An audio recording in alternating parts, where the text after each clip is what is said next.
A ver, ¿qué pensaríamos si alguien nos dijera que la clave para un rendimiento espectacular en bolsa no es comprar las empresas más punteras, sino las que están más hundidas? Pues hoy vamos a meternos de lleno en la filosofía de inversión de Michael Lauer, un gestor que le dio la vuelta a todas las reglas para conseguir unos resultados, bueno, de auténtica leyenda. Venga, vamos al grano. La cifra que lo resume todo es esta: 72%. Esa fue la rentabilidad media anual compuesta que consiguió Michael Lauer. Y no durante un año bueno, no, durante más de 7 años. Y esto ya netos, después de todas las comisiones. Una cifra que, sinceramente, cuesta hasta creer.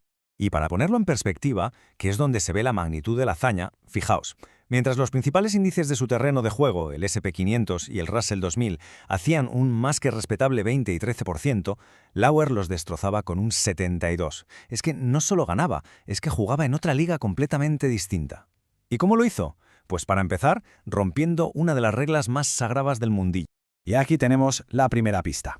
Lauer, se reía de la idea de la diversificación como sinónimo de seguridad.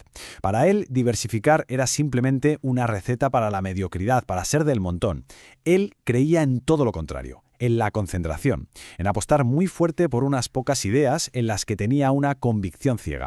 Para entender de dónde sale su éxito, primero tenemos que viajar un momento al mercado de finales de los 90, a esa época de euforia total con las tecnológicas. Lauer triunfó porque fue capaz de ver una especie de locura colectiva que la mayoría estaba pasando por alto. El primer gran problema que Lauer detectó fue lo que él llamaba fondos de índice encubiertos. O sea, un montón de gestores que decían ser muy listos y elegir las mejores acciones, pero que en realidad lo único que hacían era copiar al S&P 500. ¿Y por qué? Pues muy fácil, para proteger su puesto de trabajo. Si les iba bien, genial, medalla para ellos. Y si la cosa iba mal, bueno, al menos no lo habían hecho peor que el mercado. Carrera salvada. Y claro, esta práctica se apoyaba en una idea muy peligrosa que dominaba el mercado, la premisa del tonto mayor, la teoría de que da igual lo absurdamente caro que compres algo porque siempre habrá alguien, un tonto mayor, dispuesto a pagar todavía más. Es como el juego de la patata caliente, ¿no? Funciona hasta que de repente la música para. Y esa es, claro, la pregunta del millón. Si todos los grandes fondos tienen exactamente las mismas acciones sobrevaloradas, ¿a quién se las van a vender cuando quieran salirse? Lauer vio una bomba de relojería, un riesgo brutal concentrado justo donde todo el mundo creía que estaba la seguridad. Vale, ese era el problema. Pero ¿cuál era la solución que proponía Lauer? Pues toda su filosofía se basaba en una idea fundamental sobre dónde de verdad se encuentra el valor. Y aquí está el meollo de la cuestión, la frase que lo pone todo patas arriba. Para Lauer le daba igual si una empresa era genial, innovadora o la mejor del mundo. Solo le importaba una cosa, una sola: si su precio era incorrecto, si el mercado se estaba equivocando. O sea, el punto clave es los números de una empresa, sus fundamentales, solo son buenos o malos si los comparas con su precio en bolsa. Una empresa mediocre puede ser una inversión espectacular si el mercado la ha machacado sin piedad. Y al revés, la empresa más increíble puede ser una trampa mortal si todo el mundo ya espera la perfección y está pagando por ella. Muy bien, pero esto suena genial en la teoría. ¿Cómo lo llevaba a la práctica? Porque esto no era solo una filosofía de café, ¿eh? Lauer aplicaba un proceso súper metódico, muy disciplinado, para encontrar esas joyas ocultas entre el barro. Este era su método, sus 6 filtros. Lo primero, conocimiento profundo. Solo invertía en sectores que entendía a la perfección.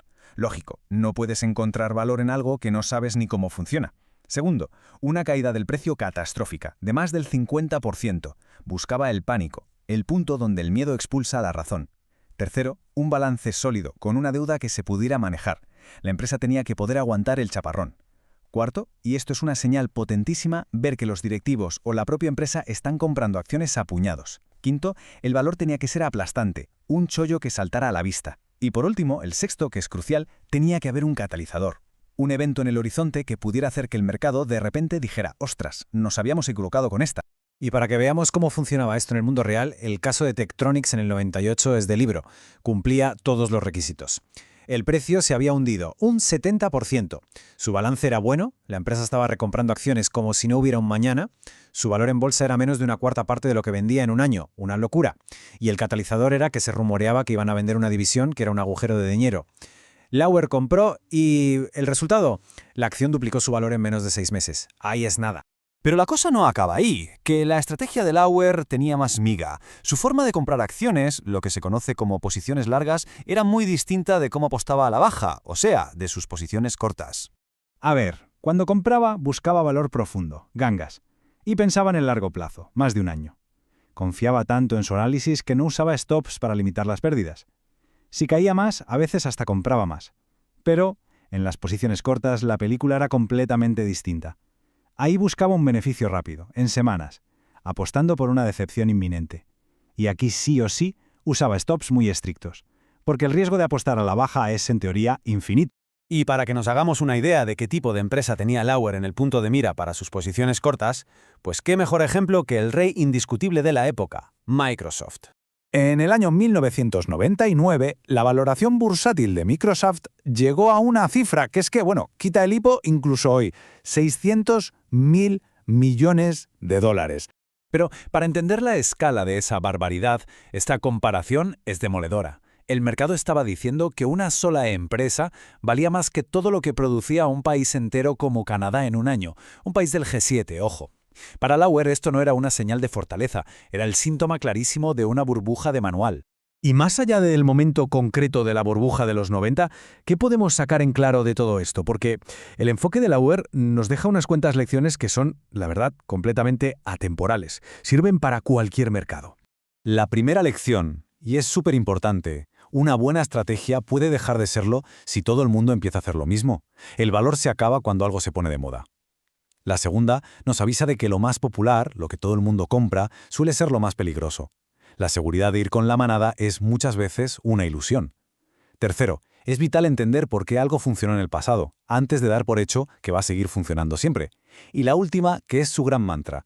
Si de verdad crees en una idea, ve a por ella con todo. Poner 4 duros en tu mejor idea es para Lauer un sinsentido, un error de bulto. Y cerramos con esta pregunta, que en el fondo resume toda su forma de pensar y nos deja ahí dándole vueltas. Lauer nos obliga a replantearnos lo que creemos saber sobre el riesgo y la seguridad, y nos deja con esa idea incómoda. ¿Y si el mayor riesgo de todos es precisamente comprar aquello que todo el mundo considera que es lo más seguro?